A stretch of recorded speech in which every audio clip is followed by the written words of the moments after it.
జిల్లాలో రఘునాథపాలెం మండలంలోని నూతనంగా నిర్మిస్తున్న మెడికల్ కళాశాలకు భూమి పూజ చేశారు నలుగురు మంత్రులు. ఈ సందర్భంగా మంత్రులు మాట్లాడుతూ గత 6 నెలల క్రితం శంకుస్థాపన చేయాల్సి ఉండగా ఎన్నికల కోడ్ నేపథ్యంలో వాయిదా పడి ఇవాళ భూమి పూజ చేశామన్నారు.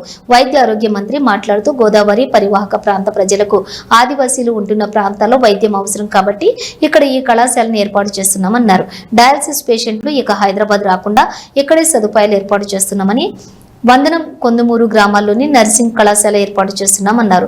ఖమ్మం, వరంగల్, కరీంనగర్ జిల్లాలోని ఎక్కువగా సి సెక్షన్ ఆపరేషన్లు జరుగుతున్నాయని అవి తగ్గేలా చర్యలు తీసుకోవాలన్నారు.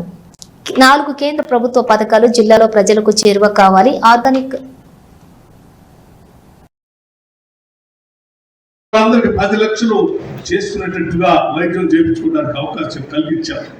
దాదాపు 90 లక్షల కుటుంబాలు ఈరోజు రాష్ట్రంలో 90 లక్షల కుటుంబాలు, ఇక్కడ ఉన్నటువంటి 1,15,00,000 కుటుంబాల్లో 90 లక్షల కుటుంబాలు ఇవాళ రాజీవ్ ఆరోగ్యశ్రీ 10 లక్షల రూపాయలతో లబ్ధి పొందేటట్టుగా ఇందిరమ్మ ప్రభుత్వం, ప్రజా ప్రభుత్వం చేసిందని చెప్పడానికి కూడా చాలా సంతోషిస్తా ఉన్నాను.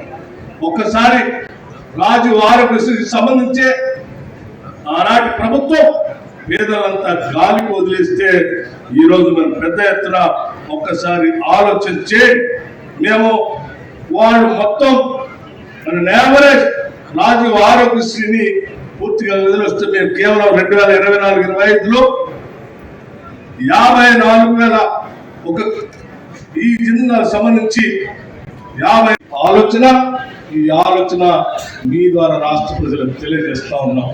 ఈరోజు ఈ మెడికల్ కాలేజ్ తో ఈరోజు రాష్ట్రంలో ఉన్న అన్ని జిల్లాలకి నూతనంగా మెడికల్ కాలేజీలు అన్ని జిల్లాలకి ప్రతి జిల్లాకు ఒక కళాశాలగా వచ్చేటట్టుగా ఈ రాష్ట్ర ప్రభుత్వం చేసిందని సంతోషంగా చెప్తూ ఇటు వైద్యంతో పాటు విద్యకు కూడా పెద్ద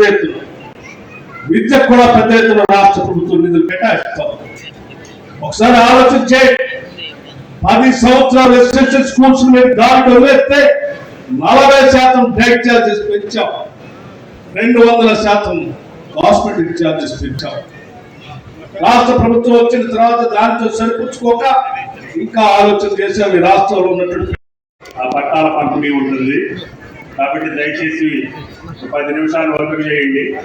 ఇప్పుడు పెద్ద మనసుతోటి ఆలస్యమైన అమృతం అన్నట్టుగా వైద్య ఆరోగ్య శాఖ మంత్రులు ఈరోజు దీని యొక్క భూమి పూజకు రావడమే కాకుండా ఆసుపత్రిని క్షుణ్ణంగా పరిశీలించి ఈ జిల్లాకు కావాల్సినటువంటి ఆయన శాఖాపరమైనటువంటి కార్యక్రమాలన్నింటినీ రివ్యూ చేసి ఆదేశాలు ఇవ్వడానికి చేసినటువంటి దామోదర్ రాజనాథ్ స్వామి గారిని ప్రసంగించవలసిందిగా కోరుతున్నాను.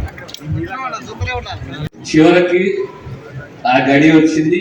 ఈరోజు శంకుస్థాపన చేసిన 30 కోట్ల రూపాయలతోటి మెడికల్ కళాశాల శంకుస్థాపన కూర్చున్న వారు మళ్ళీ అంటున్నాడు పక్కకు 150 సీట్లు మాకు 100 సీట్లా అని చెప్పేసి.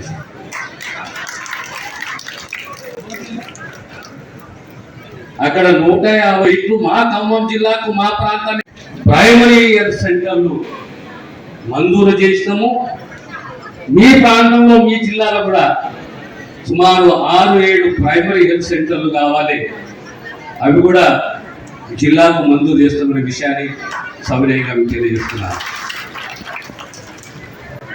నాకు గత 15 మాసాల 16 మాసాల ఈ శాఖ అనుభవంతో ఒకటి అర్థమైందంటే వరంగల్, కరీంనగర్, ఖమ్మం ఈ ప్రాంతంలో ఉన్న ప్రజలు హైదరాబాద్ మీద డిపెండ్ కాకుండా ఇక్కడనే సూపర్ స్పెషాలిటీ సదుపాయాలు కల్పించాలి.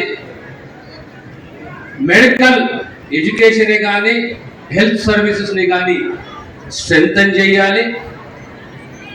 ఆ నేపథ్యంలోనే ఈ మధ్య కాలంలో ప్రపంచ బ్యాంకు సుమారు 4,100 కోట్లు మంజూరు చేస్తే మీ ప్రాంతానికి ఒక రీజనల్ క్యాన్సర్ సెంటర్ వరంగల్కి సుమారు 30-35 కోట్ల రూపాయలతో మంజూరు చేయబోతున్నాము. అదే రకంగా ముందునే ఒక నిర్ణయం తీసుకున్నాం. ఆర్గన్ రిట్రీవల్ సెంటర్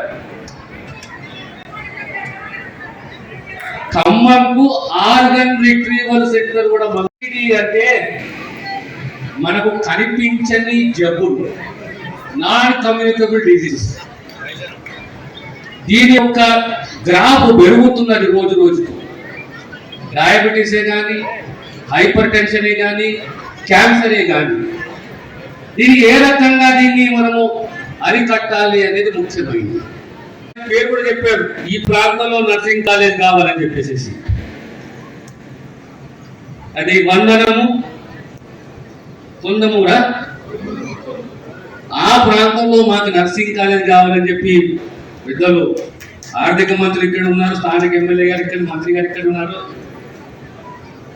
కలెక్టరేట్ పక్కకు నర్సింగ్ కాలేజ్ కూడా ఈ ప్రాంతానికి మంజూరు చేస్తామనే విషయాన్ని తెలియజేస్తూ, సంబంధం ఉన్నది ఖమ్మం సమాజంతో, వరంగల్ సమాజంతో ఎప్పుడు వార్తలు వస్తూనే ఉంటాయి పేపర్ల. అనేక రకాలుగా విద్య, వైద్యం, వ్యవసాయంపై దృష్టి పెట్టిన ప్రభుత్వం ఇచ్చే ఆదేశాలన్నీ కూడా పాటిస్తూ ప్రజలకు సేవించే, నాణ్యమైన సేవించే పద్ధతిగా అధికారులందరూ కూడా పనిచేస్తారని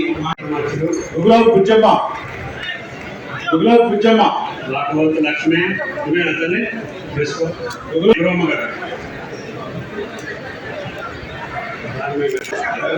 మంత్రులైన అందరికీ ప్రత్యేకంగా